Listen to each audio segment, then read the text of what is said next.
Welcome to the deep dive. We dig through source material, cut through the noise, and pull out the actionable bits you need. Today, we're zeroing in on travel. Specifically, that really key moment, checking into a hotel. It kind of sets the stage for the whole trip, doesn't it? It really does. And our source material today is quite focused. It's a breakdown of a typical check-in dialogue, the good morning, welcome to the Grand View Hotel kind of thing. Right. But our goal here is, well, it's deeper than just vocabulary lists. Yeah, absolutely. We're looking at pure utility. Think of it like a surgical analysis. We're not just learning the words. We're dissecting the whole social script. What exactly to say, and maybe even more importantly, how to say it. The tone. The tone, the politeness, that underlying structure that makes this interaction, which is, super common, actually go smoothly. We want you, the listener, to handle it with confidence. It's like social scripting 101, really. If Yeah. you understand this flow, you're not just learning English words, you're getting the social context. Yeah. And that turns what could feel like information overload into something manageable, almost like a predictable rhythm. So by the end of this, you should feel like you've really internalized the script for a good hotel interaction. Okay, let's picture. You walk up to the front desk, that very first impression. Yeah. The standard greeting in our source dialogue is pretty classic, very polite. Good morning. Welcome to the Grand View Hotel. How can I help you? And that first part, good morning, it seems simple, but the timing actually matters, right? It does, yeah. The sources point out that, especially in more formal English settings, you use greetings tied to the time of day. So good morning is strictly sunrise till noon. Pretty much get it wrong and you might just sound a little off. Less polished, perhaps. So if I rock up at, say, 1:30 p.m. Then should be good afternoon. and after 5 p.m. or so, Good evening. It feels like a tiny detail, but it shows they're paying attention. which is kind of the baseline for good service, isn't it? Attentiveness. Exactly. And then, right after the welcome, they ask that key question, how can I help you? That's the prompt. It is. And it's powerful because it's direct, but also warm. It basically says, okay, the floor is yours. Tell me what you need. It's a very polite cue. A necessary cue, really, so the guest knows, okay, now's my turn. Don't wait, just state your business. Which, in this case, is the reservation. Yeah. And the standard way to do that is pretty straightforward. The script gives us, good morning. I have a reservation under the name of Mr. David Miller. Concise, professional. Let's unpack that phrase. I have a reservation under the name of. Why is that specific structure so important for travelers? Well, it's just the standard, reliable way. It clearly tells the receptionist you've pre-booked. Could you say it differently, like, my booking is David Miller? You could, maybe. My booking is in the name of David Miller is probably better. But I have a reservation under the name of, feels, I don't know, a bit more formal, maybe clear. Less ambiguous. Yeah. That phrase, under the name of, just means it was registered using that name. It clarifies who the booking belongs to before they even ask for ID. Streamlines things. Okay, so you've given the name. Now the receptionist has to do their thing, right? Look it up. Right. And they need a moment. Mm-hmm. So they need to signal that politely. How do they do that? Usually with something like, just a moment, please. That please is crucial. Non-negotiable, you think? In this context, absolutely. Yeah. It acknowledges they're pausing the service for a second and they're softening that request for you to wait. Makes sense. So they find the name. Then what? They don't just toss you the key, No. right? They confirm the details. Super important to avoid mix-ups. They might say something like, ah, yes, Mr. Miller. That little yes shows they found it. Exactly. For 2 nights. Is that correct? It's a final check. Name, length of stay, the basics. Just making sure everything lines up. It's like a little bit of administrative housekeeping. Prevents errors down the line. Yeah. And the guest's response needs to be just as clear. So how should you confirm? A simple, confident, yes, that's right, is perfect. No need to ramble. Got it. Clear, concise, signals you're both on the same page and ready for the next step. Okay, so reservation confirmed, name matches, dates match. Now we hit that step pretty much everyone expects. Showing ID. The identity check. And this is where that politeness level needs to stay really high because they're asking for something personal. Absolutely. Yeah. And the language they use is key. The script has, could I please see your ID or passport? Let's really focus on that structure. Could I please see? Not can I see? Why the difference? Well, can I sort of implies ability, like am I physically able to see it? Whereas could I is about permission. It's softer, more respectful. It acknowledges it's your document and they're asking for the privilege of looking at it. That's a subtle but really important distinction for the learner, isn't it? Using could I instead of can I totally changes the feel. It really does. It shifts from potentially sounding demanding to being a respectful request, crucial in hospitality. And they say ID or passport. We should probably clarify those terms. Good point. ID is just short for identification. Could be a driver's license, national ID card. Passport is specifically the international travel book. Sometimes they might ask for both, depending on where you are. Possibly, yeah. So knowing both terms is useful. Okay, so the receptionist asks politely, how should the guest respond when handing it over? Keep that same level of politeness. Definitely. Instead of just, yes, the dialogue suggests certainly. Certainly. Sounds a bit more polished. It does. It's a strong, polite agreement, signals you're happy to comply. And then, as you hand it over, you say something. Like what? Here's my passport, as in the script. Or, more commonly maybe, Yeah. here you go. Here you go. I use that all the time. Yeah, it's very common. It just verbally marks the action of handing something over. Lets the other person know they can take it. Okay. Staff takes the passport, looks at it, compares it to the booking. Then, hopefully, good news. Hopefully. They'll often give some reassurance. Something like, thank you, everything seems to be in order. Everything seems to be in order. That sounds like a phrase worth remembering. It really is. It means basically all good, no problems found. It's a signal to relax. What if there is a problem? How would they say that politely? They wouldn't just say, this is wrong, would they? Probably not, no. A well-trained staff member would soften it. They might say, there seems to be a slight discrepancy with the address, or I just need a moment to clarify something with the booking details. Using words like discrepancy or clarify. Exactly. So understanding how they signal a problem helps you appreciate the relief of hearing everything seems to be in order. That makes a lot of sense. Okay, ID checked, everything's good. Is there usually paperwork next? Often, yes. A registration form. And again, the request is polite. Could you please fill out this registration form? Okay, fill out. That's a phrasal verb. Let's dive into that a bit. Yes, crucial point. Fill out means to complete a form by writing information in the spaces. Why is knowing fill out specifically important? Could you say fill in? You can sometimes use fill in, especially more in British English. But fill out is arguably more common globally, especially in American English, and it's the standard term for completing forms like this. So it's the safer bet. I'd say so. The key thing for learners is recognizing that fill and out together create one meaning. You can't just translate them separately. Understanding phrasal verbs is a big step towards fluency. Right, so the guest gets the form. How do they agree? Another polite affirmation. Of course. Simple, willing. And when they hand the completed form back? Same ideas with the passport. Here you go. Okay, so that whole sequence ID request, handing over, checking, form request, filling out, handing back, it's all wrapped in these polite, structured phrases. Exactly. It's a very defined process with specific language cues. All right, the admin stuff is done, passport checked, form filled out. Now comes the exciting part for the guest, right? Getting the room info. Yes, the payoff. The receptionist usually delivers this quite efficiently. How does that typically sound? The script is a great example. Thank you. Your room number is 305 on the 3rd floor. Here's your key card. All the key info in one go. Room number 305. Location 3rd floor. Access tool.keycard. Let's quickly define keycard. Right, for anyone not familiar, it's that plastic card, looks like a credit card, that you use to open your hotel room door. Mostly replaced old metal keys now. That little card is basically your prize for getting through check-in. Pretty much. So you've got your key card, you know the room number and floor. What's the next logical step? Finding your way there, especially if it's not on the ground floor, so asking for directions. Exactly. And the guest in our dialogue keeps that polite tone going. Thank you. Where is the elevator? Okay, that's the fundamental question structure for location, isn't it? It is. Yeah. Super useful for travelers. Where's the restaurant? Where is the exit? Basic, direct. But thinking about that politeness level we've been talking about is, where is the elevator? Maybe a little too abrupt? That's a really good point. It's functionally correct, definitely. Hmm.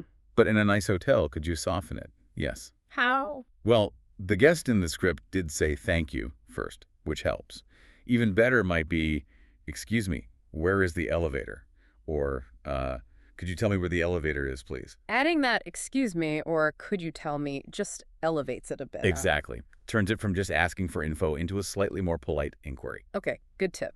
Now, about that word elevator, there's a regional thing here we need to flag, right? Oh, absolutely critical. Yeah. Elevator is standard American English. But if you're in the UK, It's a lift. L-I-F-T. Same machine, different name. and not just the UK, right? Australia, other places too. Yeah, generally Commonwealth countries often use lift. So if you ask for the elevator and they direct you to the lift or vice versa, just know they mean the same thing. Good to know. Saves that moment of confusion when you're tired and just want to get to your room. Are there other words like that? Luggage versus baggage is another common one.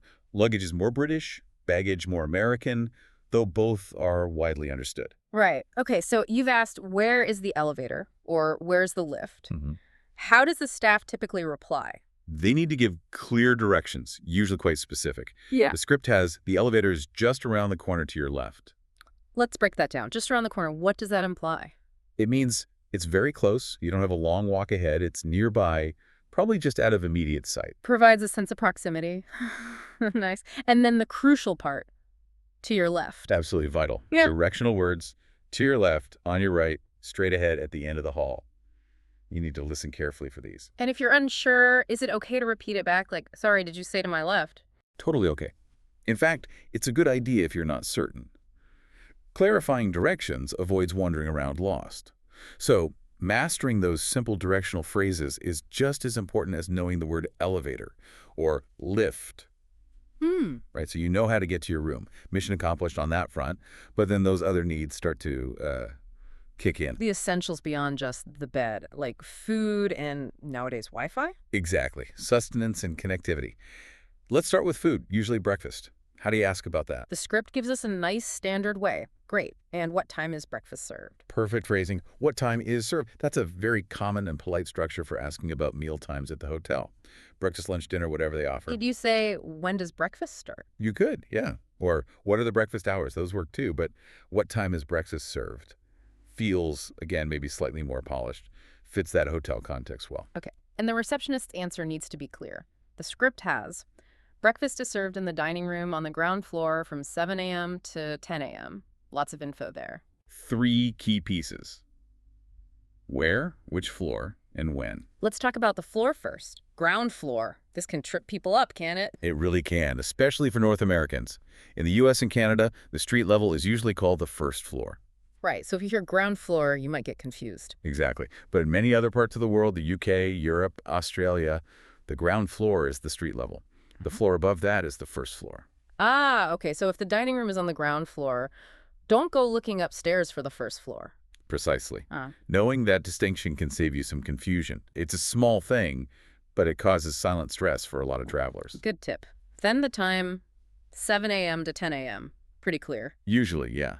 Pay attention to the AM, PM. Sometimes they might just say 7 to 10, assuming you know it's morning for breakfast. Right. Context matters. Okay, breakfast sorted. Next up, connectivity. The all-important Wi-Fi. Absolutely essential for most travelers today. The guest asks, perfect, and is there Wi-Fi in the room? Notice the structure there. Is there? Why that phrasing? Is there is used to ask about the existence or availability of something in a specific place. Is there an ice machine on this floor? Is there a gym? It works perfectly for Wi-Fi in the room. What about asking, do you have Wi-Fi in the room? I hear that a lot too. That works too. People will understand you. But is there focuses slightly more directly on whether the service exists in that location, the room, which is exactly what you need to know. It feels maybe a touch more precise. Okay, sticking with is there keeps that consistent precision we've been seeing. I think so. And the staff's answer is usually straightforward. Yes, there is. The Wi-Fi password is on this card. Simple enough. Password, the secret code you need. They often give it to you on the key card holder or a separate slip. Right. And getting that sorted feels like another win. So the guest has all this info now. Room, breakfast, Wi-Fi. Time to show some appreciation. Yeah, the dialogue has, wonderful, thank you very much for your help. Using wonderful adds a nice touch, shows you're pleased. It does. And the longer, thank you very much, reinforces that politeness we've been tracking. It acknowledges all the help, not just handing over the key. And the standard reply from the staff. Simple, effective. You're welcome. Okay, we're nearing the end of the check-in interaction itself. But there's often one last piece, isn't there? Where the hotel kind of leaves the door open for more help. Exactly. It's like their verbal open door policy. Yeah. Shows commitment beyond just getting you into the room. How does that usually sound? The script offers a great example. If you need anything else, please don't hesitate to call us from your room by dialing 0. Let's focus on please don't hesitate to call us. What's the function of that phrase? It's active encouragement. It's saying, seriously, if you need something, please call. Don't feel like you're bothering us. It removes that potential awkwardness for the guest. Nice. And then they give the practical instruction by dialing 0. Yeah, tells you exactly how to contact them from the room phone. That little bit of operational detail is important. We should probably clarify dialing, maybe, since most people use mobiles now. Good point. Dialing just means pressing the number buttons on the phone keypad to make the call. Still standard lingo for hotel phones. And dialing 0 is often the shortcut to the front desk or operator in hotels, right? Very often, yes. Sometimes 9 gets you an outside line. So knowing 0 is usually for internal help is useful hotel code. Okay. So the hotel offers help.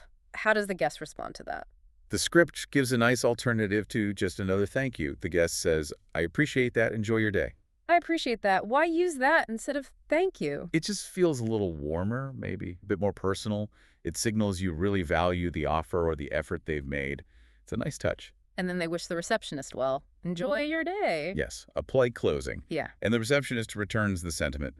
You too, Mr. Miller. Have a pleasant stay. You too. Quick, efficient return of the good wish. Yeah. And have a pleasant stay. That's the ultimate goal, isn't it? That's the standard, formal wish for the guest's time at the hotel. Comfortable, enjoyable, wraps everything up nicely. So we've walked through the whole dialogue step by step. Let's pull back and summarize the big takeaways for the learner, especially around tone and structure. Okay. First and foremost, politeness. It's absolutely non-negotiable in these interactions. We saw please and thank you used constantly. They're not optional extras. They're embedded in the structure. Totally agree. And structurally, what's the key thing to remember? Using those softer question forms. We talked about, could I please see your ID? Right, instead of can I see? Exactly. That difference between could I and can I, or would you, versus will you, it matters. Could I and would you frame things as polite requests, acknowledging the other person's agency. Whereas can I or will you can sound more like demands or direct instructions. Precisely. In a formal hotel setting, using those softer forms just makes the whole interaction smoother, more respectful. It really boosts your communication effectiveness. And we touched on phrasal verbs like fill out. That's another structural point. Yes. Recognizing that verbs plus prepositions can create new, distinct meanings. Fill out, check in, maybe look up information is crucial. You have to learn them as chunks in context. Can't just translate the individual words. Nope, doesn't work. And one last point, maybe pronunciation, especially with longer words. Definitely worth mentioning. Clear pronunciation avoids confusion. Take a word like reservation. Make sure you hit all the syllables clearly. Reservation. Don't rush or mumble it. Right. Clear speech reduces stress for everyone.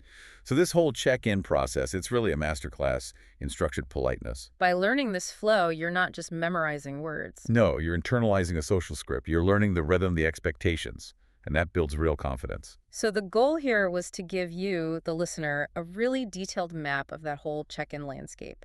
Understanding the vocabulary, yes, but also the context, the flow. Because knowing what to expect helps you prepare. You know they'll ask for the name, then ID, then give room details. Anticipating that sequence lets you respond confidently. #outro. Okay, as we wrap up this deep dive, we always like to leave you with a little something to chew on, right?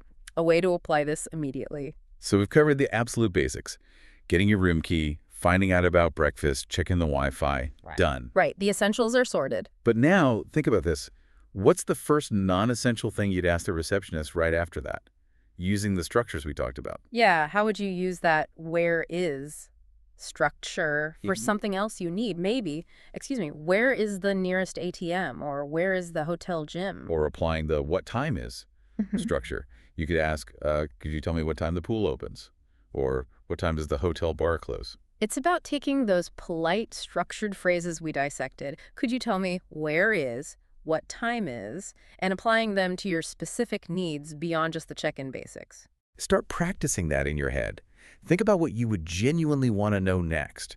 That takes this knowledge out of the theoretical Grandview Hotel and makes it immediately practical for your next trip. It reinforces the real value here, taking that structural confidence and applying it broadly.